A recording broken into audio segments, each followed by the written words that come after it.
नमो अरिहन्ताणं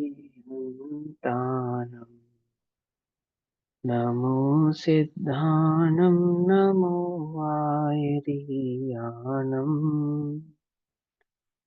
नमो ज्ञायानं नमो लोये सबसाहुणम्।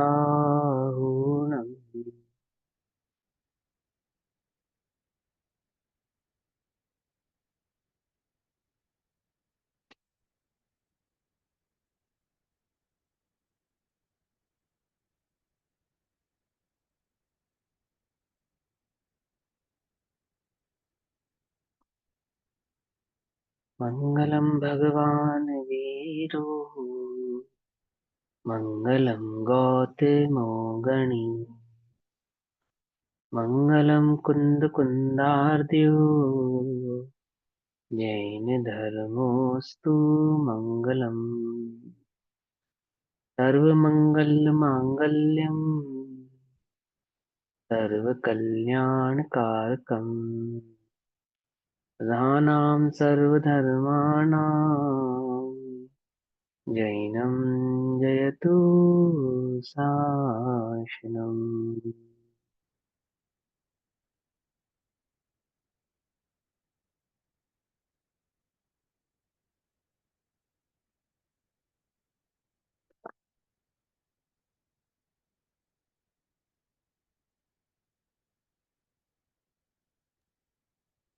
हमारी रात्रिकालीन कक्षा का विषय चल रहा है समाधि मरण संलेखना। आदरणीय श्री छोटे दादाजी के माध्यम से लिखी गई पुस्तिका संलेखना के माध्यम से चर्चा हो रही है। जहां तक चर्चा हुई है उसके आगे की चर्चा करेंगे। Okay sir. आप कह सकते हैं कि ऐसा करने से धर्म की प्रभावना होती है। प्रभावना तो नहीं होती, बल्कि ऐसा वातावरण बनता है कि लोग कहने लगते हैं कि यह तो आत्महत्या है। सरकार भी दबाव बनाने लगती है। यदि कोर्ट ने कुछ कह दिया तो अपने को धर्म संकट खड़ा हो जाता है। अम, हमारा जीवन हमारा जीवन है।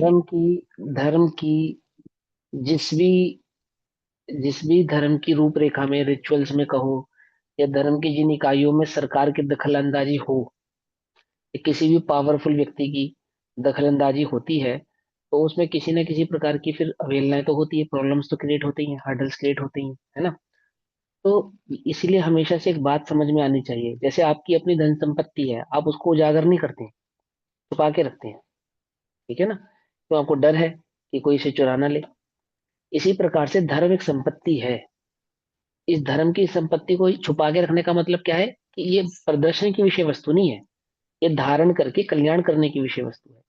इसे धारण किया जाता है और अपना कल्याण किया जाता है। अपने कल्याण के लिए इसको इसको हमने अपनाया है, ना कि दुनिया को दिखाने के लिए, इसका प्रचार करने के लिए, है ना। एक बात हमेशा ये भी ध्यान रखो, छद्मस्त जीव के, मिथ्या दृष्टि जीव के या निचली भूमिका में जीव के जो औदैहिक भाव होते हैं वो सदैव एक जैसे नहीं रहते। उठते गिरते रहते हैं, बनते बिगड़ते रहते हैं। कभी ऊंची भूमिका होती है, कभी नीची होती है। परिणामों की चपलता बहुत तेजी से फ्रिक्वेंटली चेंज होती है। अभी आप भावुकता में आके कोई नियम ले लो और उसको नियम को लेने का फिर उसका डंका बजा दो कि हमने तो ये नियम लिया है, ऐसा नियम लिया है ना। और फिर बाद में वो आपसे पले नहीं, किसी कारण से आपके परिणामों में शिथिलता आ जावे या वो परिणाम आपके गिरने लगे, तब आपके वो जीगा जंजाल नहीं बनने लगते हैं ना। कुछ लोग बच्चे भावुकता में हम तो ब्रह्मचर्य लेंगे, हम तो ब्रह्मचर्य लेंगे, ऐसा 20 22 25 साल की उम्र तक शोर मचाते हैं। फिर बाद में उनको लगता है कि अपने लिए बड़ा मुश्किल है, फिर वो विवाह करने की ढूंढते हैं। फिर बाद में लोग उनसे पूछते हैं भाई क्यों, तुम तो ब्रह्मचर्य ले रहे थे, तुम तो ब्रह्मचर्य लेने वाले थे, ऐसा कहते हैं ना। तो ये हास का विषय बन जाता है, हास्य का विषय बन जाता है। तो होना क्या चाहिए, पहले धारण करके अपने परिणामों को टटोल कर अपने परिणामों में स्थिरता होने का प्रयास हमें निरंतर करना चाहिए, बस। संवेदनशील पूर्वक होने वाली प्रतिज्ञा तो टूटती है ही नहीं, इसीलिए कहा पंडित टोडरमल जी ने और आचार्यों ने कि विधि तो संवेदनशील प्रकट करने के बाद है, उपरांत है। उससे पहले तो क्या है, सिर्फ भावुकता ही है। लोग क्या कहेंगे, अब मैंने दीक्षा विच्छेद किया अथवा अब मैंने ऐसा कार्य किया तो लोग क्या कहेंगे, मैं कहाँ जाऊंगा, अन्य क्या होगा, आदि आदि इस प्रकार की भ्रांतियां चित्त में पैदा होने लगती, क्योंकि मिथ्यात्व है ना। मिथ्या तो कभी भी सीधा नहीं सोचेगा, मिथ्यात्व हमेशा कैसा सोचेगा, उल्टा ही सोचेगा, है ना। उसको कषाय ज्यादा लगेगी, उसको मान अपमान ज्यादा लगेगा, है ना। उसको लोभ आदि की प्रवृत्ति की वेगना तो ज्यादा होगी, लेकिन धर्म बुद्धि कम होगी, हलुकर्मता कम होगी, सहजता सरलता जीवन में कम होगी। ये तो बहुत ही रेयर चांस होता है कि मिथ्या दृष्टि भी हो और जीव सरल भी हो जाए, बाय चांस की बात है ये। लेकिन ऐसा होता नहीं है। सच्ची सरलता जो होती है वो तो ज्ञानियों के हृदय में ही होती है, जिन्हें वस्तु स्वरूप की सही खबर होती है, सही समझ होती है। कदाचित मिथ्यात्व के साथ भी जिन जीवों की सरलता है, मंद कषाय है, कहीं ना कहीं उनके चित्त में जो सरलता का परिणाम है आदि है, उनका ऐसा ही योग है, ऐसा ही उदय है, परंतु ये कम होता है, बहुत कम जीवों के साथ होता है। अन्यथा तो जिनकी प्रवृत्ति रुचि भोगों की प्रति है और मिथ्या तो छूटा नहीं है, ऐसे जीव भावुकता में आके किसी प्रकार के नियम संयम आदि धारण कर भी लेवे तो बहुत अधिक समय तक उनसे पलते नहीं, और बहुत अधिक समय तक परिणाम उनके ऊंचे बने भी रहते नहीं, वो नीचे गिरते ही गिरते। ये स्वरूप भी है परिणामों का, ये परिणामों का स्वरूप भी है, क्योंकि कषायों में फ्लक्चुएशन होता है ना, उसी के अनुसार परिणामों में भी फ्लक्चुएशन होता है। और उसी फ्लक्चुएशन के आधार से हम बहते चले जाते हैं। थोड़े मंद होते हैं तो हमें लगता है हम बहुत बढ़िया है, थोड़े तीव्र होते हैं तो हमें लगता है हमसे ज्यादा खराब कोई नहीं है। इसी प्रकार की धारणाएं हमारी बनती रहती है। तो जब भी नियम कोई संयम कोई धारण करो, कोई भी धर्म का चरणान्युग का कोई भाव धारण करो, अणुव्रत धारण करो, संलेखना धारण करो, तो बहुत ढोल डपाचे मत बजाओ उसकी, बहुत शोर मत मचाओ उसका। उसकी एक साधना की विधि है, पहले इसको साधना सीखो, चित्त में एकाग्र करना सीखो। ख्याति की चीजें नहीं है ये, समझ में ये बात नहीं समझे। हाँ, ये स्वतः ही अगर तुम्हारी सच्ची होंगी, सम्यक होंगी, तो ख्याति को तो स्वतः ही प्राप्त हो जाएंगी। समझे नहीं समझे। और फिर ख्याति का मार्ग भी नहीं है, ये भी समझो। तीर्थंकर कितने होते हैं, 24 ही होते हैं। और भगवान महावीर स्वामी के बाद से लेकर अब तक कितने आचार्य हो चुके हैं, और कितने आचार्यों को तुम जानते हो।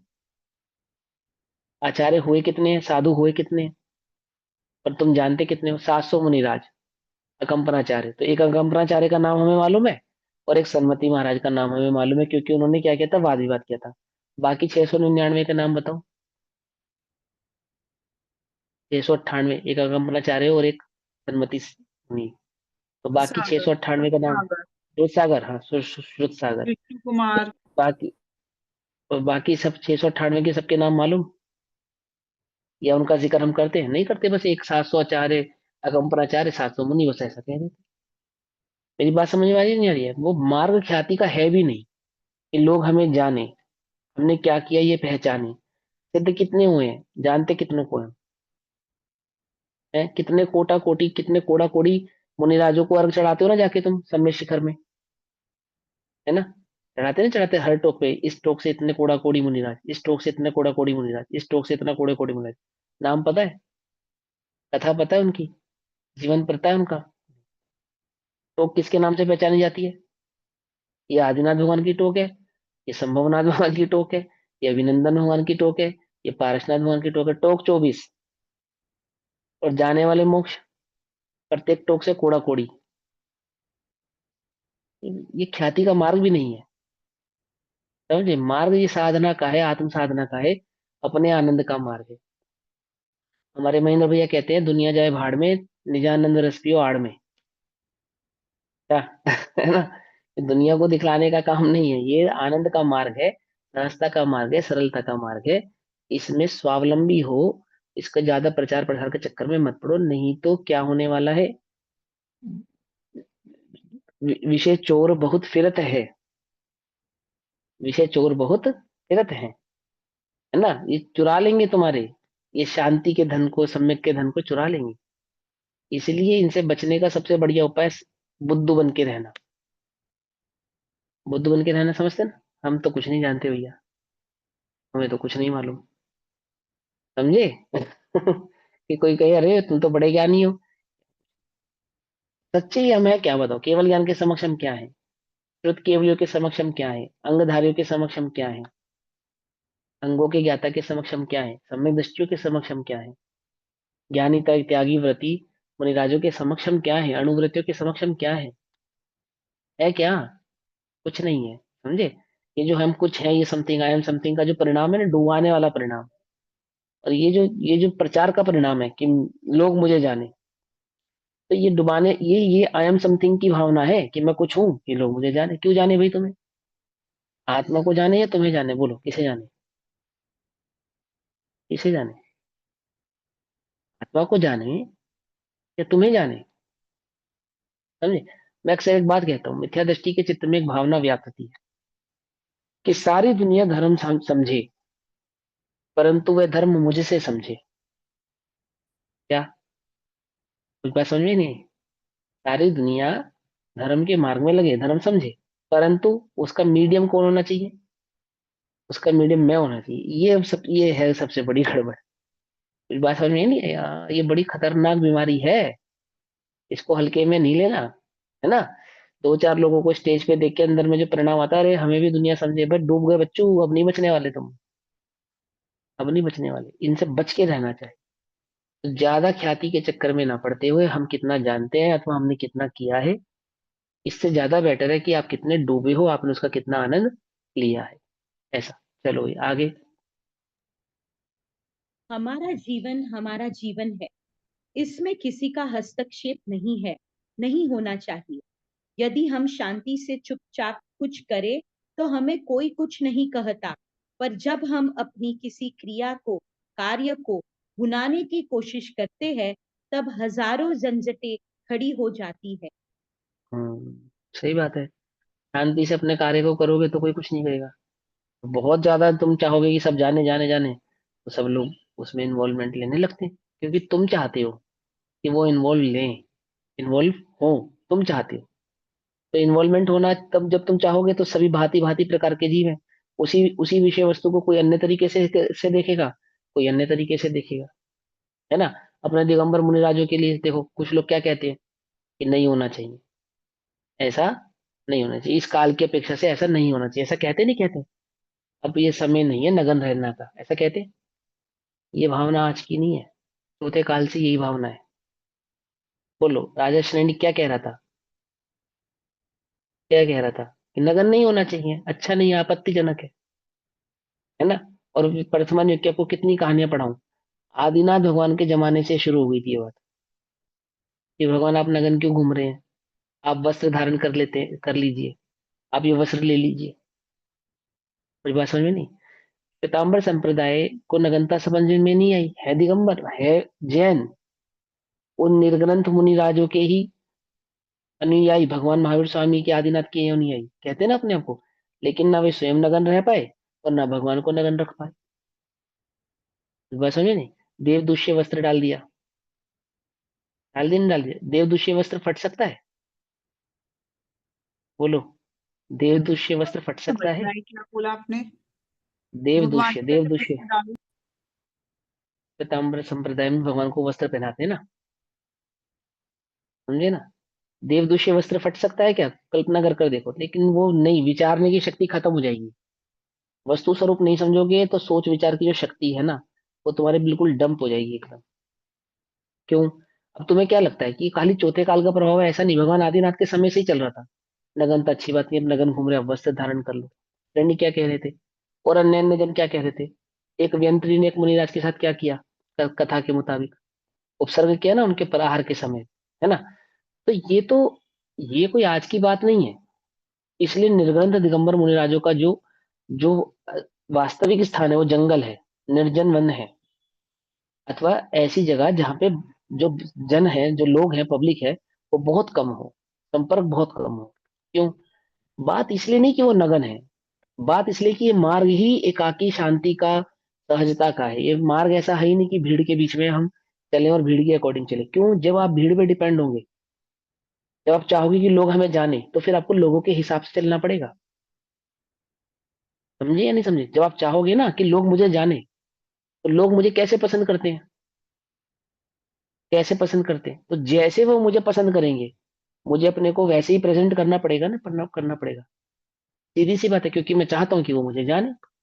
अपने को मैंने जाना नहीं, आपा नहीं जाना तूने, कैसा ज्ञान धारी रे। और लेकिन उसको ये भावना है कि सारी दुनिया मुझे जाने, मैंने जो कार्य किया उसको पहचाने, देखो मैं कितना ज्ञानी हूँ। अथवा मेरे द्वारा किए गए कार्य का को जन जन तक मुझे पहुंचाना है। जन जन तक तो भगवान महावीर स्वामी नहीं पहुंचा पाए, भगवान आदिनाथ नहीं पहुंचा पाए, क्या कहा? बात समझ में आई या नहीं समझ में आई? पहुंचा लिया था जन जन तक? क्या लगता है आपको? पूरी धरती पे एक छत्र राज होने के बावजूद, भारत का, पूरे पूरे 6 खंड के विजेता होने पर भी, एक क्षेत्र राज होने के बावजूद क्या नहीं था? जन जन के हृदय में जैन धर्म नहीं था। हो भी नहीं सकता, संभव भी नहीं है। क्यों? क्योंकि सभी जीव मंद कषाय हो ऐसा नहीं होता, सभी जीव तीव्र कषाय हो ऐसा भी नहीं होता। भांति भांति के जीव हैं, भांति भांति की गतियों में जाना है, भांति भांति के परिणाम है। अपने परिणाम अनुसार ही उनको 4 गति 84 लाख योनियों में प्रकट होना है। सभी देव जैन होते हैं? क्या लगता है आपको? देवता तो होते होंगे ना, सभी देवता जैन होते होंगे ना? होते होंगे नहीं होते होंगे? विचार कर कर देखो। सभी देवता जैन नहीं होते। और देवताओं का जो राजा इंद्र, वो क्या होता है? इंद्र क्या होता है? बोलो ना। अरे सोचना पड़ रहा है तुम्हें। इंद्र तो जैन ही हिंदू। होता है ना, शंकरों की समूचरण में रचना करता है। छह, उनके जन्म से 6 वर्ष महीने पहले रत्नों की वर्षा करता है। आदि आदि कितने सारे कार्य करता है, तो वो तो बात पक्की कि वो जैन है। देवताओं का जो राजा इंद्र, वो तो जैन है ना, लेकिन उसकी प्रजा, वो जैन है। सिर्फ जैन धर्म क्यों नहीं आई है? कि बोलो, और जगत में कई चमत्कार होते देखे नहीं जाते? यंत्रों मुस्लिम भी द्वारा, देवों बनते हैं द्वारा देवता, हिंदू हिंदू मर के भी देवता बनते हैं, क्रिश्चियन भी मर के देवता बनते हैं। बन हर जाते तरह हैं, का हाँ। होते हैं, सब जगह होते हैं। समझे? कुछ बात नहीं समझ में आई बात? ये है ही नहीं, ये थोड़ा तुम्हें विचार करना पड़ेगा, सोचना पड़ेगा। आपको क्या लगता है, सभी तिरिंचों के चित्त में जब धर्म की भावना प्रकट होती है, तो सिर्फ जैन धर्म से प्रभावित होकर होती है? अन्य धर्मों से तिरिंच प्रभावित नहीं होते? अथवा तिरिंचों का जो जाति स्मरण ज्ञान है, अथवा जो विभंग ज्ञान उनको वर्त रहा है, जो भी ज्ञान है उनके पास, मति श्रोतादि, वो अन्य मतियों के प्रति या अन्य अन्य धर्म के प्रति उत्सुकता नहीं होती उनको? क्या लगता है आपको? क्या वे अन्य धर्मों से प्रभावित नहीं हो पाते, हो जाते? बोलो। यदि तुम होते आंख हैं। खोलकर देखोगे तो तुम्हें समझ में आएगा। समझे? तब तुम्हें बात समझ में आएगी। बात ये है कि जो वस्तु स्वरूप का जो धर्म है ना, ये किसी किसी विरले को ही प्राप्त होता है, दुर्लभ है संसार में एक यथार्थ ज्ञान। किसी विरले को ही प्राप्त होता है। ये ये भावना भाने से ज्यादा बेटर है कि तुम उसको अपने चित्त में प्रकट करो, पहले प्रकट करो, पहले उसको धारण करो। जब तुम उसके स्वरूप को जानोगे, समझोगे, धारण करोगे, तो आपो आप तुम्हें उसके स्वरूप समझ में आ जाएगी बात। और फिर जैसे फूल की खुशबू होती है ना, उसको कितना भी दबाओ, वो दबती थोड़ी है, वो तो फैलती है। इत्र की खुशबू को आप दबा नहीं सकते, चंदन की खुशबू को आप दबा नहीं सकते। कैसी है? वो सहज ही महकती है, कितने किलोमीटर दूर से ही चंदन की महक आने लगती है। कभी गुजरे चंदन के जंगल के पास से? मालूम? जब गिरडी से शिखरजी जाते हैं ना, तो रास्ते में 2 किलोमीटर का एरिया चंदन का आता है। अब आता है, अब नहीं आता है, अब का मुझे नहीं पता। पर मुझे याद है, आज बचपन से मैं 8 वर्ष 9 वर्ष की उम्र में पहली बार शिखरजी गया, और उसके बाद लगातार मेरा 4 5 वर्ष शिखरजी जाना रहा। और मुझे बहुत अच्छे से पता है, जब गिरिडीह से शिखरजी जाते हैं, तो उस 12 13 किलोमीटर के रास्ते में 3 किलोमीटर या 2 किलोमीटर का एरिया चंदन के जंगल का आता था। और उस 2 किलोमीटर के एरिया में चंदन तो बहुत अंदर जाके था, कहीं कम से कम 4 से 5 किलोमीटर अंदर जाके चंदन की जो वो थे पेड़। लेकिन उस रोड पे, मेन रोड पे, इतनी भयंकर खुशबू आती थी चंदन की, इतनी जबरदस्त, कि बस पूछने वाली। आपके घर में जो बुजुर्ग लोग होंगे ना, जिन्होंने शिखर जी की यात्रा बचपन से की होगी, उनको पूछना, वो बताएंगे आपको ये बात, कि गिरिडीह से जब शिखर जी जाते हैं तो रास्ते में कोई चंदन का जंगल आता था या नहीं आता था, वो बतलाएंगे। खुशबू आती जबरदस्त। क्या बतलाना चाहता हूँ कि जो खुशबू है, चंदन की खुशबू को कोई रोक सकता है क्या? नहीं रोक सकता। ऐसे ही जिसके चित्त में मोक्ष मार्ग का चंदन प्रकट हुआ है, रत्नत्रय का चंदन प्रकट हुआ है, उसकी महक तो अपने आप ही फैलती है, उसकी फैलाने की आवश्यकता नहीं पड़ती। वो तो सहज ही सुवासित होती है। सेम रुचि के, सहज रुचि के जो जीव हैं, वो आपो आप आपसे जुड़ते हैं। आए थे ना, गौतम क्या करने आए थे भगवान के समक्ष? वाद विवाद करने। और क्या हुआ? उन्हीं के होके रह गए। और ये गौतम की बात नहीं है, हाँ। ये गुरुदेव के समक्ष 100 से अधिक विद्वान ऐसे हैं जो विद्वान बने बाद में, और आए थे विवाद करने। क्या कहा? विवाद करने। रुड़की के एक जैन साहब 22 वर्ष की उम्र में गुरुदेव के पास चाकू लेकर गए थे कि मौका लगेगा तो मार देंगे। क्या? और उन्होंने दिल्ली के प्रशिक्षण प्रशिक्षण शिविर जब हुआ दिल्ली में सन 2014 में पहला प्रशिक्षण शिविर हुआ जो दिल्ली का, वो उन्होंने अपने अकेले ने अपने दम पे लगाया था, जिसमें 10 से 12 हजार लोग आए थे। इस व्यक्ति ने लगाया था, उस व्यक्ति ने। साधना में जब वो हुआ था। 22, हाँ, जब वो 22-23 साल का था तो उन गुरुदेव को चाकू मारने गया था। चाकू तो छूट गया, वो गुरुदेव का हो गया। समझे? ये आपको क्या लगता है, ये प्रभावना करने के लिए कुछ स्पेशल करना नहीं पड़ता है? जो साधना है ना, वो अपने आप में ही प्रभावक होती है। आपो आप ही प्रभावक होती है। जो फल खूबसूरत दिखता है, उसे सारी दुनिया खरीदना चाहती है क्या? बात समझ में आई या नहीं? ऐसे ही जो सुंदरता तुम्हारे भीतर में धर्म की प्रकट होगी, वो सहज ही प्रचारित होगी। प्रचार करना नहीं पड़ेगा, और जितना प्रचारित होनी है उतनी ही होगी, क्योंकि ज्ञानी विकल्पों का करता नहीं, परमाणु मात्र का करता नहीं, किसी पर्याय का करता नहीं, उसको कर्तृत्व का कोई भाव नहीं है। इस कर्तृत्व का भी परिणाम नहीं है कि मैं करूं और जगत धर्म को जाने। ऐसा परिणाम भी ज्ञानी के नहीं है। ये तो अपेक्षा उसे कहा जाता है कि ज्ञानी के चित्त में ऐसा परिणाम है। क्या मतलब? प्रत्येक जीव के प्रति करुणा का जो परिणाम है, और प्रत्येक जीव को जो वस्तु स्वरूप के नजरिए से वो देखता है ज्ञानी, जिस दृष्टि से उस जीव को देखता है, उस दृष्टि की अपेक्षा से ऐसा कहते हैं कि ज्ञानी के चित्त में ऐसा परिणाम है कि सब जगत के सभी जीव अपना कल्याण करें। लेकिन ऐसा चिंतन नहीं है उसको कि कल्याण करें, उसका पीछे भाग रहा है, एक एक को उपदेश दे रहा है, वो जाने वो समझे, ऐसा नहीं। सहज है, बिल्कुल सहज। देखो मुनिराज को, देखो मुनिराज से ज्यादा करुणा तो किसी के हृदय में नहीं हो सकती, ये तो पक्की बात है। और उनके समक्ष जाओ, वर्तमान में पढ़ो आप, इतनी अनुनय विनय करने पड़े तो 2 शब्द कहते हैं धर्म के। ऐसे थोड़ी तुम आ गए तो चलो अब तुम्हें 1 घंटे का प्रवचन दे दें। कितनी देर का प्रवचन नियम से देते हैं मुनिराज, बताओ? इतनी देर का प्रवचन नियम से देते ही देते हैं मुनिराज। कोई नियम नहीं है ऐसा। बोलेंगे तो इतनी, हाँ हाँ। हो सकता है एक शब्द बोले, हो सकता है एक लाइन बोले, और हो सकता है कुछ भी ना बोले, हो सकता है देखें, हो सकता है नहीं भी देखें। क्या? जरूरी नहीं है। और भाई कहाँ से आए हो, ऐसा नहीं है। कौन हो तुम? कौन हो तुम, ये मुनिराज तुमसे पूछेंगे कौन हो तुम, वो तुम्हें बतलाएंगे कि कौन हो तुम। बोलो क्या लगता है तुम्हें? मुनिराज तुमसे ये पूछेंगे तुम कौन हो, या तुम्हें बतलाएंगे कि तुम कौन हो? बतलाएंगे ना ये कि तुम कौन हो, तुम्हें, हम तो आपको बतलाएंगे। जानते ही हाँ, नहीं क्योंकि। मुनिराज तुमसे पूछेंगे कि बोलो भैया कहाँ से आए हो, ये उन्हें पता है कि तुम कहाँ से आए हो। पता है या नहीं पता है कहाँ से आए हो तुम? है? 4 गति 84 लाख योनियों से ही आए हो, और कहीं से नहीं आए। वहीं से हो तुम, वहीं से भटकते भटकते आज यहाँ आ गए। उन्हें ये जानने में जरा भी विकल्प नहीं है कि तुम कौन हो और तुम कहाँ से आए हो। वो कहते तू विचार कर कि तू कौन है और कहाँ से आया, हमें मत बतला। समझे? इतने निष्प्रय होते हैं। ऐसे थोड़ी ना चलते फिरते सिद्ध कहा जाता है। करो उनकी कल्पना, क्या गजब चलते फिरते सिद्ध होते हुए। उनके हम क्या है, दासानुदास है। क्या लक्ष्य होना चाहिए हमारी, कैसी दृष्टि होनी चाहिए हमारी, कैसा विकल्प, कैसे विचार होने चाहिए हमारे, वस्तु को, वस्तु स्वरूप को, इस दुनिया को किस नजरिए से हमें देखना चाहिए। समझो, ये विजन क्लियर नहीं करोगे तो समाधि वर्ण समझ में नहीं आएगा। तो भाव क्या है? ऐसा परिणाम नहीं है कि सारा जगत जाने, बस मेरा कार्य हो जाए, अपना काम बनता, और सिद्धालय में जाए सारी जनता। समझे या नहीं समझे? है? सभी सिद्धालय में जाए, सभी सिद्ध बने, अपने को क्या है, लेकिन अपना काम बन जाए, बस। ये है बात।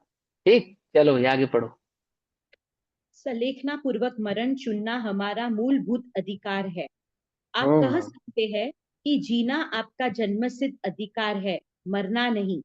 सल्लेखना में हम मरण के लिए प्रयास नहीं करते, अपितु अंतिम सांस तक जीने का ही प्रयास करते हैं। किंतु हम्म। जब मरण अनिवार्य हो जाता है, तब क्या हम शांति से मर नहीं सकते? शांति हम्म। से जीना और शांति से मरना हमारा दायित्व है। जिसे हम समता भाव पूर्वक निभाते हैं।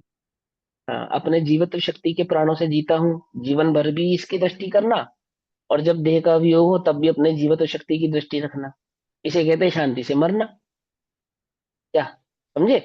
मरना तो ये हमें लोग की अपेक्षा से कहना पड़ रहा है मरना, ये तो बस मजबूरी है ना। जब देह का वियोग होगा तो उसको मरण कहते हैं। ये एक मजबूरी का शब्द है, ध्यान रखना। क्यों मजबूरी का शब्द है? क्योंकि मेरा कभी मरण होता नहीं। अब मजबूरी में मुझे कहना पड़ रहा है कि हाँ भैया चलो ठीक है मरण। कुछ बात समझ में नहीं आ रही है? तुम स्त्री हो पुरुष हो? स्त्री, ये मजबूरी होना लगना चाहिए तुम्हें। जीव है। मैं पुरुष कह रहा हूँ स्वयं को, पुरुष कहने में भी मुझे मजबूरी महसूस होनी चाहिए।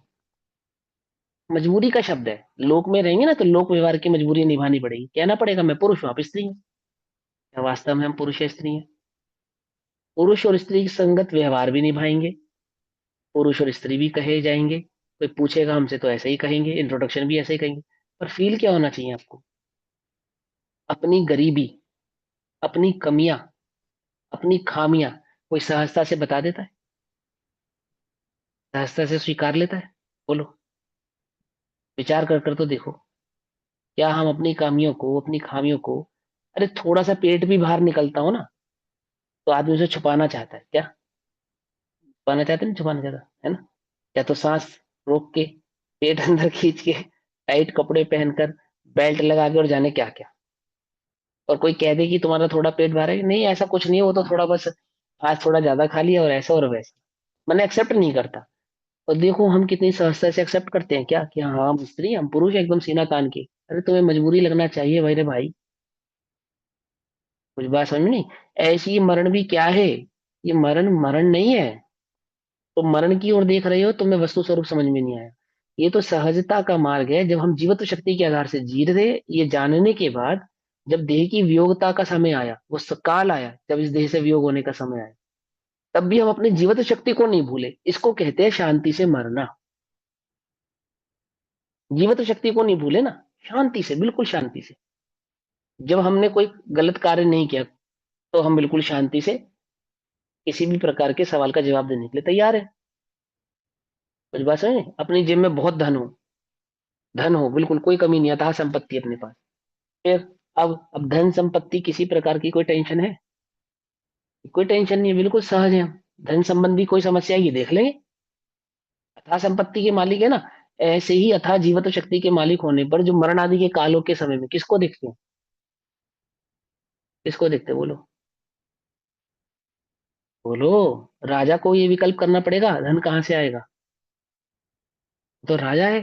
खंड की विभूति चक्रवर्ती को ये विकल्प थोड़ा करना पड़ेगा कि धन धन संबंधी समस्या का विकल्प, टेंशन चक्रवर्ती को हो सकती है? नहीं हो सकती ना। फिर काय का चक्रवर्ती जो धन के विषय में भी सोचने पड़े? नो नो, निधियों का मालिक है वो। चिंतामणि रतन है उसके पास, जो उसकी निधियां जो उसके पास प्रकट है। विकल्प करने से पहले तो वस्तु प्रकट हो जाती है। ऐसे व्यक्ति को क्या ये सोचना पड़ेगा धन कहाँ से आएगा? नहीं ना। ऐसे ही जिसने जीवित शक्ति को देखा है, क्या उसे ये विकल्प करना पड़ेगा मरण के समय क्या होगा? बोलो। करना ही नहीं पड़ेगा। क्यों? क्योंकि वो जानता है कि जीवित शक्ति का धारी में चैतन्य कभी मरता नहीं। ऐसे जिसको दृष्टि हुई, ऐसे जीव का जो मरण काल है वो कैसा है?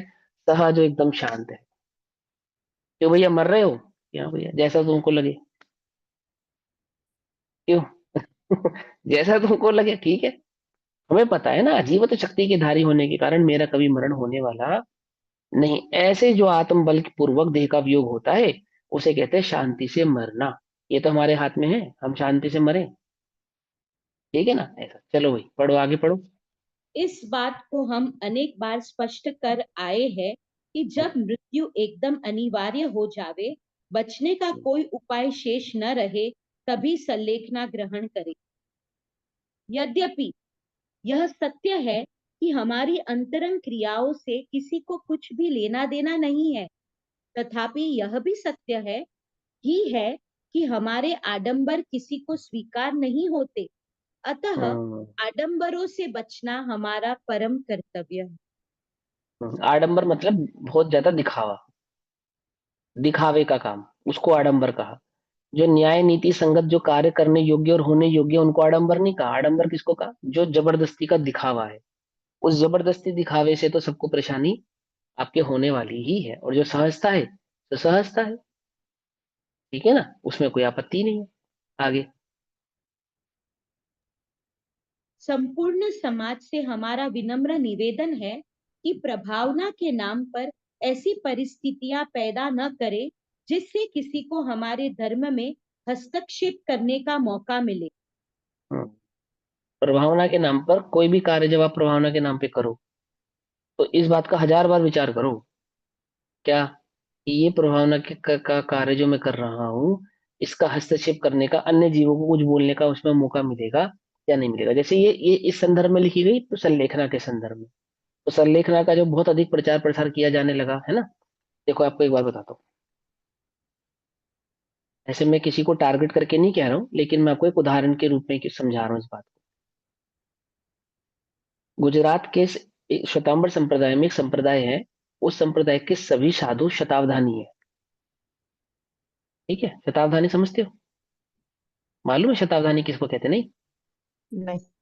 आपसे आप सभा में 100 लोग खड़े होके 100 अलग अलग प्रश्न पूछेंगे, और जो साधु बैठा है ना, वो एक का भी उत्तर नहीं देगा, आपके सिर्फ 100 के 100 प्रश्न सुन लेगा।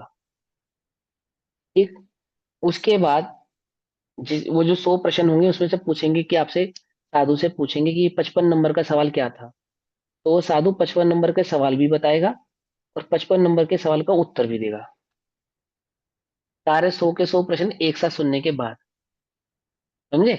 उसको कहते हैं शतावधानी। ये प्रयोग सबसे पहले किया किसने? श्रीमद रायचंद जी ने। कुशाग्र बुद्धि के थे, ठीक है ना, बहुत इंटेलिजेंट थे। उनको शतावधानी कहा जाता था कि वो एक बार में 100 लोगों के प्रश्न सुनकर और बाद में बारी बारी से 100 प्रश्नों के उत्तर देते थे। कि पहले नंबर का प्रश्न ये था, दूसरे नंबर का ये था, तीसरे नंबर का ये था, चौथे नंबर का ये था, और इस प्रश्न का ये उत्तर है, इस प्रश्न का ये उत्तर है, इस प्रश्न का ये उत्तर है। इस प्रकार से वो देते थे। ये उनके क्षेपण ज्ञान की ताकत थी उनके पास। बाद में श्रीमद रायचंद जी ने वो शतावधानी का प्रयोग सभा में करना बंद कर दिया, और उन्होंने अपने जीवन चरित्र में इस बात का उल्लेख किया कि वो मेरा बचपना था, बाल क्रिया थी कि मैं ऐसा करता था। ये कार्य ज्ञानी के करने योग्य नहीं है। क्या कहा? क्षेपण ज्ञान का जो प्रदर्शन है ये करने योग्य नहीं है, बालवत क्रीड़ाएं है। लेकिन हमने क्या करा उसका, उसको आइडलिक बना के अब क्या करें? अब शतावधानी उसको हमने धर्म मान लिया। अब वहां दीक्षा बाद में होती है, पहले शतावधानी पना प्रकट करना पड़ता है। मैंने कोई भी साधु दीक्षा लेता है, जब बचपन में उसको दीक्षित करते हैं तो सबसे पहला उसका जो प्रोग्राम होता है पब्लिक के सामने, वो शतावधानी का प्रोग्राम होता है। उसके बाद जो है वो संघ का एक अच्छे एक साधु के रूप में प्रतिष्ठित होता है। अब ये जो आडंबर हो रहा है, ये जिस भी प्रकार का हम क्रिया कर रहे हैं, इससे क्या लाभ होने वाला है और क्या हानि होने वाली, विचार कर कर देखो। जो तो शतावधानी नहीं कर बन पाएंगे, तो क्या वो साधु नहीं बन पाएंगे? उनके चित्त में हीन भावना आएगी या नहीं आएगी? कुछ बात समझे नहीं? और जो तो कर पा रहे हैं, सो अपने अंदर एक मान का, अभिमान का पोषण कर रहे हैं। बात सिर्फ ये नहीं है कि पब्लिक क्या कह रही है, बात ये कह रहे है कि आपके धर्म के अंदर प्रसिद्धि के नाम पर या प्रभावना के नाम पर किस किस प्रकार की कुरीतियां जन्म ले रही हैं। किस किस प्रकार की कुरीतियों का जन्म होता जा रहा है, इसका हमें जरा सा भी विचार ही नहीं है। हम जरा सा भी विकल्प ही नहीं करते इस बात का। समझे नहीं समझे? ये कुरीतियां ये कितनी घातक हैं, इनका विचार किए बिना बस हमें प्रभावना के नाम पे जो ठीक लगता है, जो अच्छा लगता है, जो उचित लगता है, तो हम करने के लिए तैयार हैं। फिर चाहे वह बाहरी शत्रु हम पैदा करें उसके लिए, और चाहे अंतरंग शत्रुओं को उनके लिए पैदा करें। हम ये विचार ही नहीं करते, हम ये विकल्प ही नहीं लाते अपने चित्त में कि इसका क्या प्रभाव पड़ने वाला है। ये जो कार्य मैं करने जा रहा हूँ, ये कल समाज में क्या प्रदर्शित करेगा, क्या भाव धारण करेगा। एक साधु ने जिद पकड़ ली, मालूम, इस 7 मुंह वाले हरिहर भगवान की प्रतिमा स्थापित करेंगे। पूरे समाज में कितना विरोध हुआ। शिखर अब जी आपको में ना। पता है, छोड़ो उसको कहाँ हुआ, लेकिन अब वो की कल्पना करो, ये विरोध और मुखर होता तो जिनके भगवानों के ऑलरेडी पंचमुखी हनुमान, चार मुखी ब्रह्मा और जाने कितने मुखी शिव, वो क्या कहते कि बहुत मुख वालों को तो जैनी भगवान ही नहीं मानते। क्या? जिसके बहुत फेस होते हैं, बहुत मुख होते हैं, उसको तो जैनी लोग भगवान ही नहीं मानते। क्या होता फिर? कुछ बात सुनी नहीं? जैसे अन्य मतों के धर्म स्थल तोड़े जाते हैं ना, ऐसे आपके भी तोड़े जाते। तोड़े जाते नहीं तोड़े जाते, ये कोई समझने को कोई तैयार नहीं है। किसी की बुद्धि में ही नहीं घुस रही है बात कि हम कर क्या रहे हैं।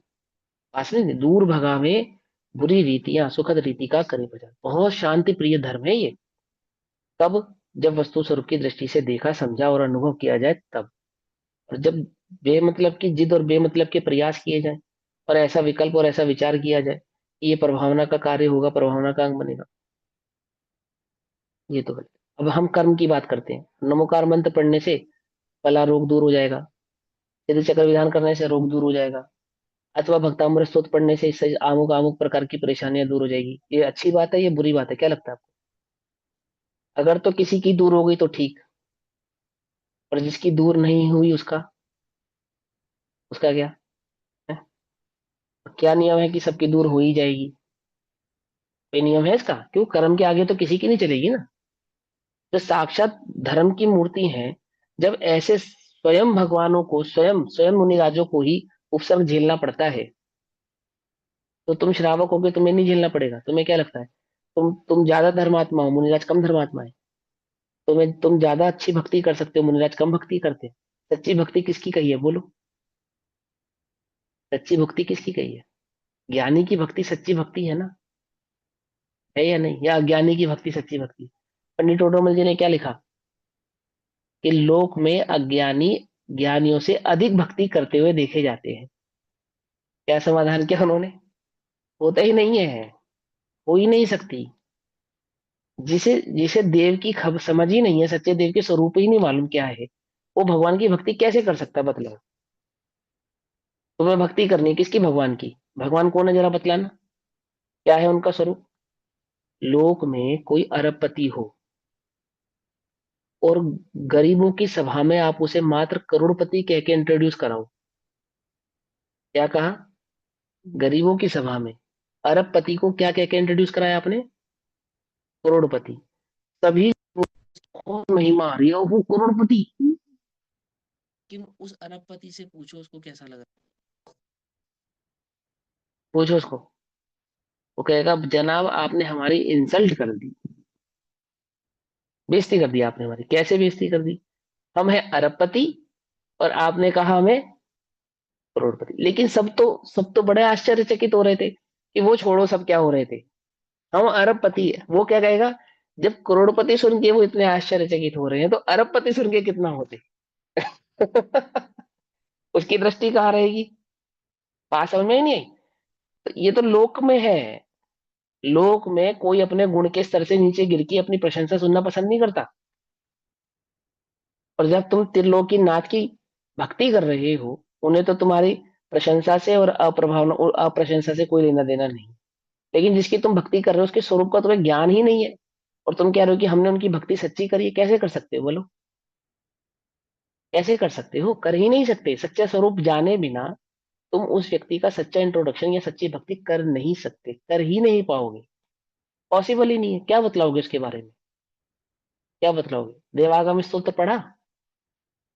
इतिहास की सबसे पहली भक्ति है वो, संस्कृत में लिखी हुई सबसे पहली। जैन दर्शन के साहित्य में सबसे प्राचीन और सबसे पहली भक्ति का नाम है देवागम स्तोत्र। किसने लिखा? आचार्य समंतभद्र ने।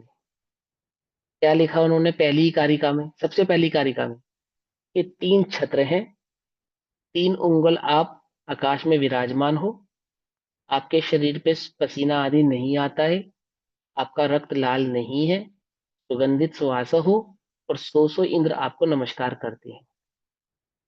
इसीलिए मैं आपको नमस्कार नहीं करता। क्या कहा उन्होंने? कि आप सिंहासन से तीन उंगल ऊपर विराजमान हो, आपका शरीर सुगंधित सुसज्जित और रुधिर मुक्त है, तीन छत्र हैं, सौ इंद्र आपको नमस्कार करते हैं।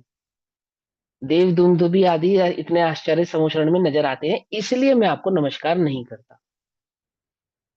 तो क्यों नहीं करते भैया? बोले ये जो छत्र हैं ये तो अन्य जादूगरों के पास भी देखे जा सकते हैं, आकाश में तो पंछी भी उड़ते हैं, है ना, और माया अन्य कोई रिद्धि मायावियों सिद्धि, के पास देखे जाते हाँ मायावी के पास भी इस प्रकार की मायावी शक्ति हो सकती है कि उस शरीर में उसके पसीना ना आए, उसमें क्या बात है।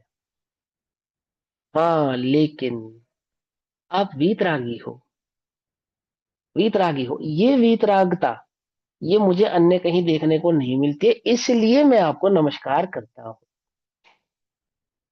कुछ बात समझ में नहीं? क्यों नमस्कार करता हूं मैं भगवान को? क्योंकि वो वीतरागी है, इसलिए नमस्कार नहीं करता कि तुम मेरा भला कर दोगे। तो अपुत्रिन को तुम पुत्र दीने, है, दरिद्रीन को तुम दिए पार कीने आदि, इसलिए नहीं, किस लिए? कि प्रभु आप वीतरागी हैं। तो सच्ची भक्ति, सबसे पहली भक्ति लिखी, और उस अकेले देवागम स्तोत्र 114 शायद कारिकाएं हैं उसमें, उस पे अष्ट सहस्त्री जैसी महान महान टीकाएं लिखी गई, न्याय का पूरे कितने कितने बड़े बड़े ग्रंथ लिखे गए, आप तो मीमांसा, अष्ट सहस्त्री, ऐसे न्याय के बड़े बड़े ग्रंथ उसके ऊपर लिखे गए, उस एक भक्ति के ऊपर। न्याय की भक्ति जबरदस्त। सब। तो बात यह है कि भगवान की जो वास्तविकता है, भगवान का जो वास्तविक स्वरूप है, वो ज्ञानी ही जानते हैं, अज्ञानी तो जानते ही नहीं है। और जो वास्तविक स्वरूप की ज्ञाता है वे ही सच्चे प्रभावक हो सकते हैं, चाहे जैसे कोई भी कुछ भी करके प्रभावक बनता नहीं, अज्ञानी तो कदापि नहीं। और ये अज्ञानी है जो कि इस प्रकार के कार्य करता है प्रभावना के नाम पे, कि वह जो धर्म है अन्य लोगों के समक्ष कैसा हो जाता है, लजायमान साबित होता है, अथवा अन्य जीवों को या विधर्मियों को इस धर्म के अगेंस्ट में कुछ ना कुछ टिप्पणी करने का, कुछ ना कुछ कहने का और किसी ना किसी प्रकार के हस्तक्षेप करने का मौका मिलता है। आई बात समझ में? तो क्या नहीं करना? पहला काम वस्तु स्वरूप समझना, और वस्तु स्वरूप समझ के अपना कल्याण करना, बस।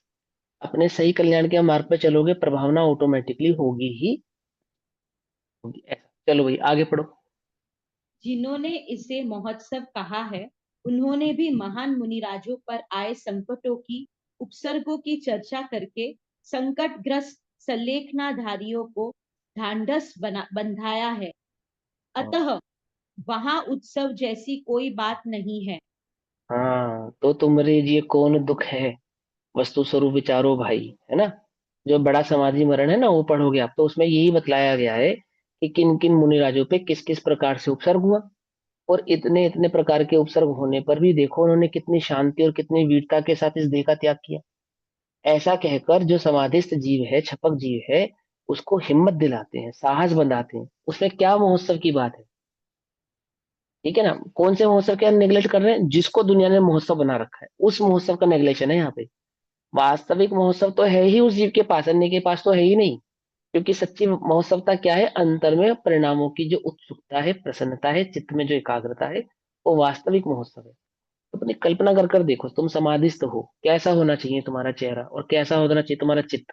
वो तो परिणामों को ही उजागर करेगा ना। लेश्या, चेहरे की जो लेश्या है वो आपके अंतरंग परिणामों को ही दर्शाती है। बहुत ज्यादा चिंतित व्यक्ति का चेहरा देखो कैसा होता है, कैसा होता है। अब हालांकि ये कोई नियम नहीं है, लेकिन फिर भी अपेक्षाकृत बात है कि बहुत ज्यादा चिंतित व्यक्ति हो या बहुत ज्यादा भोग उपभोग में जिसने अपना जीवन गुजारा, उसका चेहरा कैसा हो जाता है? जब तुम दुखी होते हो तो तुम्हारा चेहरा कैसा होता है बताओ? दुख के काल में, है ना, झाइयाँ पड़ती है ना, लटक जाता है ना, मुरझा जाता है ना, कुमला जाता है ना, कि कुमला जाता है ना। और जब अंदर से प्रसन्न होते हो तब कैसा होता है? खिलावा होता है एकदम। तुम्हारे को देख कर ही सामने वाला व्यक्ति प्रसन्न हो जाए, इतना प्रसन्न चेहरा होता है। होता है नहीं होता? हाँ। ऐसे ही जिसके चित्त में प्रसन्नता प्रकट हुई है आत्मबल, कैसा होगा वो? रोता हुआ, तड़पता हुआ, दुखी, और ये चिंतन करता हुआ, इस माला फेरता हुआ कि ये भगवान बस किसी तरह इस प्राणों को हर ले। ये है समाधि मरण।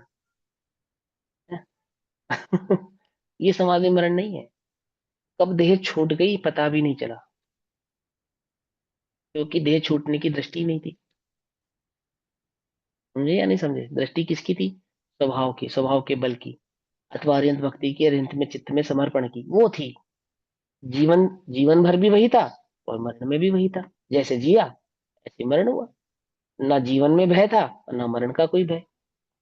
पकड़ में ही बात नहीं, पकड़ में, है ना। तो इस निर्भयता, इस निर्भीकता को महोत्सव कहते हैं। जैसे रण में योद्धा महोत्सव मनाता है, कैसे मनाता है, बोलो। रण में योद्धा महोत्सव कैसे मनाता है? शत्रुओं पर विजय पाकर, ऐसा। शत्रुओं पे जो विजय पाता है ना, उसको क्या कहा उसने? योद्धा का महोत्सव है ये। ऐसे ही आत्मार्थी का महोत्सव क्या है? पांच इंद्रिय के विषयभूत कषाय आदियों पे जो विजय प्राप्त की है उसने, अपनी इंद्रियों पे जो विजय प्राप्त की है, चार कषायों पे जो विजय प्राप्त की है, इस विजय को वो, उस विजय को महोत्सव कहा है वहां पे। समझ में आई बात, नहीं समझ में आई, है ना। इनके अधीन नहीं हुआ, उसके गुलाम नहीं हुआ, क्या हो गया? क्या हो गया? स्वाधीन हो गया। तो वह कितने बजे उठते हो सो के? कि भैया उठा नहीं जाता, गुलाम हो तुम तो, उठा नहीं जाता तो क्या? स्वाध्याय में क्यों नहीं आया कि भैया थक गए थे? गुलाम हो तुम इंद्रियों के, थक गए थे। पांच इंद्रिय के और मन के गुलाम। समझे, जो गुलाम है वो क्या है? वो थक जाते हैं। क्या कहा, आपको समझ में नहीं आई बात? अब्दुल कलाम से पूछा कि किस प्रकार के स्वप्न हमें देखने चाहिए, है ना, तो क्या क्या स्टेटमेंट है, बड़ा फेमस स्टेटमेंट है ना उनका, कि छोटा स्वप्न बड़ा अपराध। और स्वप्न उसको नहीं कहते जो नींद में देखे जाए, स्वप्न उसको कहते हैं जो सोने ना दे। समझे ना? ये था ना उनका स्टेटमेंट। देखो कर्मठता, ये जो कर्मठ जीव होते हैं उनका विजन ही अलग होता है। मोहनराज कितनी देर सोते हैं?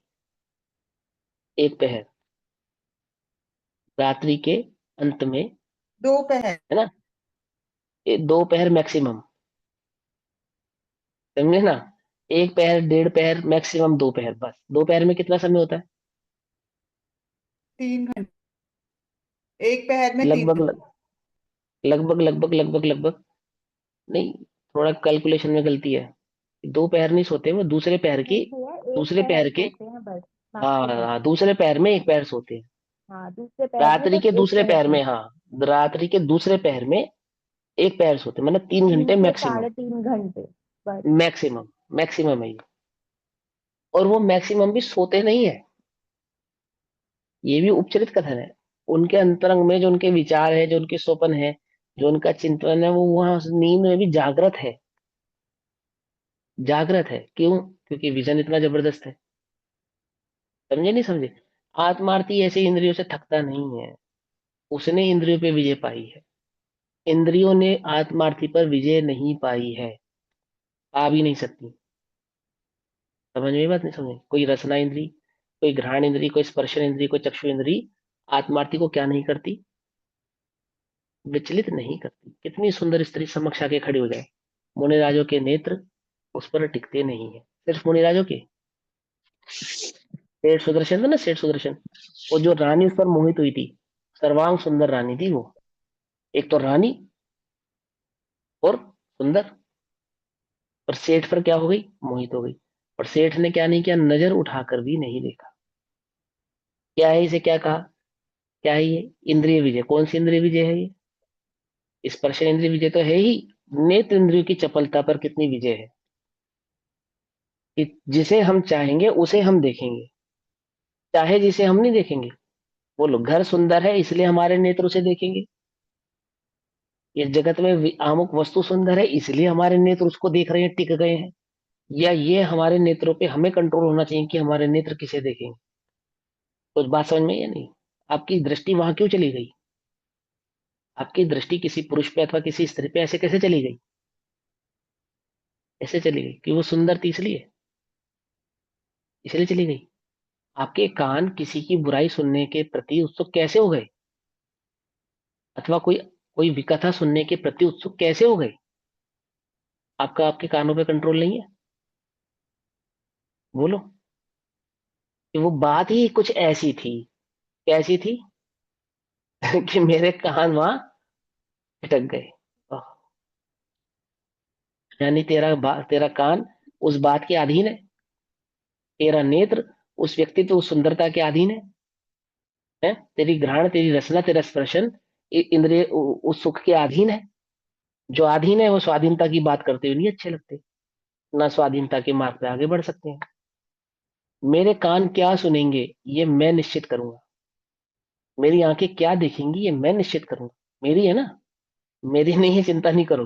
अपेक्षा से समझना, ये मेरी जो इंद्रियां जो मुझे प्राप्त हुई हैं, इन इंद्रियों में जो मेरा मन विचलित विचरता है, वह किसे विषय बनाएगा, इसे कौन निश्चित करेगा? कौन निश्चित करेगा? इसे मैं निश्चित करूंगा।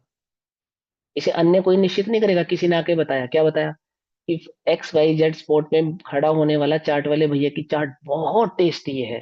अच्छा, एकदम मुंह में पानी आया। ओहो, चलो। क्या चले? कि बहुत लोग उसकी चाट की तारीफ करते हैं, तो चलो आज चखकर, चलकर देख ही लेते हैं, है ना? देख लेते, नहीं देख लेते हैं? ऐसी बातें, ऐसे अवक्ष पदार्थों के प्रति आत्मार्थियों को रुचि नहीं होती। नहीं होती क्यों? अपने अधीन है ना इंद्रिय, इंद्रिय हमारे अधीन है, हम इंद्रियों के अधीन नहीं है। आई बात समझ में? ऐसे ही वो जो मृत्यु के समय जो प्रसंग बनाया ना, क्या है वो वहां पे महोत्सव, कि चित्त इंद्रियों के अधीन नहीं है, ये उस चित्त का महोत्सव है। महोत्सव है। आई बात समझ में या नहीं समझ में आई? ऐसे महोत्सव को ना, लोक में जिसको महोत्सव कहते हैं, ऐसा महोत्सव नहीं। जैसे रण में योद्धा ने दुश्मनों पर विजय पाई है, ऐसे हमने जो 5 इंद्रिय के विषयों पे विजय पाई, इस विजय पताका का नाम वहां पर महोत्सव है, जो साझी होती है, शांति प्रदायक होती है। आई बात समझ? चलो आगे पढ़ो। हमने संलेखना को कुछ इस रूप में प्रस्तुत कर दिया है कि संलेखना एक ऐसी क्रिया है कि जिसमें बहुत कष्ट होता है, बहुत पीड़ा होती है, पर ऐसी बात बिल्कुल नहीं है। तो तेरे को कौन कष्ट है, मृत्यु महोत्सव महत्व भारी। इस पंक्ति हाँ, ने जलती आग में घी डालने का काम किया है। एक भयानक हाँ, चित्र प्रस्तुत हो गया है। हाँ। कि तेरे चित्त में कौन दुख है, मतलब इस भाव ने कि जैसे कि मृत्यु का जो प्रसंग है, वो कोई दुख का प्रसंग है ना? दादा ऐसा बतला रहे कि इस लाइन ने घी का काम के पास, हालांकि वो घी का काम नहीं है। वो सिर्फ जिन जीवों के चित्त में मृत्यु एक भय है, उस भय को निकालने के लिए वो बात कही गई कि तेरे चित्त में क्या दुख है, क्या तुझे लग रहा है? ना इस समय शेर खाने वाला तुझे, ना सियालनी खाने वाली है, ना कोई तेरे सर पे सिरडी जलाने वाला है।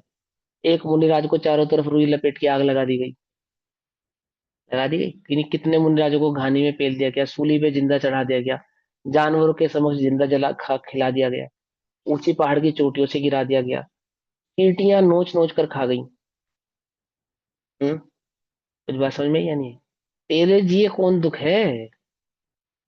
तुझे कौन सा दुख है? बता। ऐसा तो कोई उपसर्ग भी नहीं है तेरे चित्त पे। तेरे ऊपर 700 बरस तक कोढ़ चूता रहा शरीर में, और वो सहजी बने रहे, तो वो तो एक अपेक्षा समझाने से कहा। तो इसका मतलब ये नहीं है कि मृत्यु का काल कोई दुख का काल है। जिनको दुख हुआ, जब वो ही इतनी शांति से इस देह के वियोग में इतनी शांति वर्तते के चले गए, तो तेरे तो कोई उपसर्ग ही नहीं है, तेरे तो कोई रोग ही नहीं है, ऐसा वहां पर उसको मोटिवेट कर रहे हैं, प्रोत्साहित कर रहे हैं, ऐसा। चलो भाई आगे। समाज ने उक्त छंदों के आधार पर चित्र बनवाकर मंदिरों में प्रमुख स्थानों पर लगवा दिए। गीत संगीत वाले भी कहाँ पीछे रहने वाले थे। उन्होंने इन गीतों को संगीत के साथ प्रस्तुत कर समा बांध दिया। सब एक दिशा में ही बह गए। किसी ने भी यह प्रश्न नहीं उठाया। जो भी हो, पर अब तो इस और ध्यान देना ही चाहिए। हम्म। इस ओर ध्यान देने चाहिए। मोक्ष के प्रेमी हमने कर्मों से लड़ते देखे हैं, आया कि सुधना ही पत्थर तक पड़ते देखे। तो सभी मोक्ष के प्रेमियों को पत्थर पड़ते हैं ऐसी बात नहीं है। वहां पे तो चित्रण करना चाहिए था मृत्यु के समय होने वाली ज्ञानी के आनंद की अनुभूति, उसकी सहजता की अभिव्यक्ति, और उसके चित्त में दृढ़ता का प्रादुर्भाव किस प्रकार से प्रकट होता है। ठीक है, वो भी प्रदर्शन करने का एक तरीका है कि इतना प्रसंग होने पर भी वे विचलित नहीं हुए, ये उनके अंदर की दृढ़ता को ही प्रस्तुत कर रहा है ना? और लेकिन एक नजरिया जो दादा हमें देना चाहते हैं वो भी है कि ये सारे दुख के प्रसंग सोचने से तो अच्छा है तुम उसकी इस बात का विचार करो कि वहां पे सुख की भी कोई एक अनुभूति है, वहां सहजता भी है, वहां शांति भी है, वहां सरलता भी है। वहां मात्र दुख या उपसर्ग नहीं है, दुख और उपसर्ग से परे एक सहजता भी है, उसका भी चित्रण वहां पर होना चाहिए, ऐसा। चलो आगे। उस गीत में जिन मुनिराजों की चर्चा है वे बस लगभग उतने ही हैं। उनसे करोड़ों गुने मुनिराज ऐसे हैं जिन्हें कोई कष्ट नहीं होता, क्योंकि सभी मुनिराज अत्यंत पवित्र हृदय वाले महापुण्यशाली होते हैं। एकाध को कोई एकाध पाप का उदय आ जाता है। संलेखना लेने वाले गृहस्थों की भी यही स्थिति है। किसी को यही कोई स्थिति कष्ट नहीं होता। नहीं होता। ये तो कष्ट की अपेक्षा से सिर्फ समझाने की अपेक्षा है। कहा ना कि सबको कष्ट होता हो, ऐसा नहीं है, 1% लोगों को कष्ट होता है बस। 99% लोगों को कोई कष्ट नहीं है। अभी तुमने थोड़े दिन पहले चित्र देखा ना, एक वो लड़की नाचते नाचते स्टेज पर डांस कर रही थी और बस चली गई। तो क्या कष्ट से तड़पती हुई मरी थी वो? यदि वो ऐसे ही चित्त में जिसके संलेखन का परिणाम होता ना, बस बिल्कुल ऐसे ही सहजता से चला जाता है। और नृत्य करते करते एकदम सहजता से चली गई। और वो एक और वीडियो आया था, वो दूल्हा जैसे घोड़े पे बैठा, वो बैठा और बस प्राण पखेरु उड़ गया हंसा। बाकी सब खड़े रहे, देखते रहे। हंसा जब जब उड़ा, अकेला उड़ा, दुनिया में लाखों का मेला जुड़ा है, लेकिन जब वो उड़ा तो अकेला ही उड़ा। और कितने सहजता से, कितनी शांति से चला गया। ये तो उन लोगों का है जिन्होंने संलेखना धारण नहीं की। ये तो उन लोगों का है जिनका उपयोग विषयों में, कषायों में अनुरक्त था। जब उनकी इतनी सहजता और शांति से प्राण पखेरु हो गए, तो जिन्हों को वस्तु स्वरूप की खबर है, जिन्हें चैतन्य की दृष्टि है, उस आत्मा को जो जानते हैं, उन्हें क्या कष्ट होता होगा? क्या लगता है तुम्हें? है? क्या कष्ट होता होगा? कोई कष्ट होता ही नहीं है। होता ही नहीं है। ये समझने वाली बात है ना। 1% लोगों को कष्ट होता है, 101% का जिक्र किया, आपके सामने रखा, प्रस्तुत किया। क्यों किया?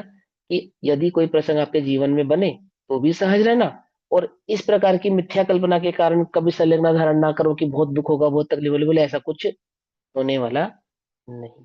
पुण्यशाली जीव होते हैं वे तो, वैसे भी सभी के साथ ऐसा होता नहीं है ना। चलो आगे।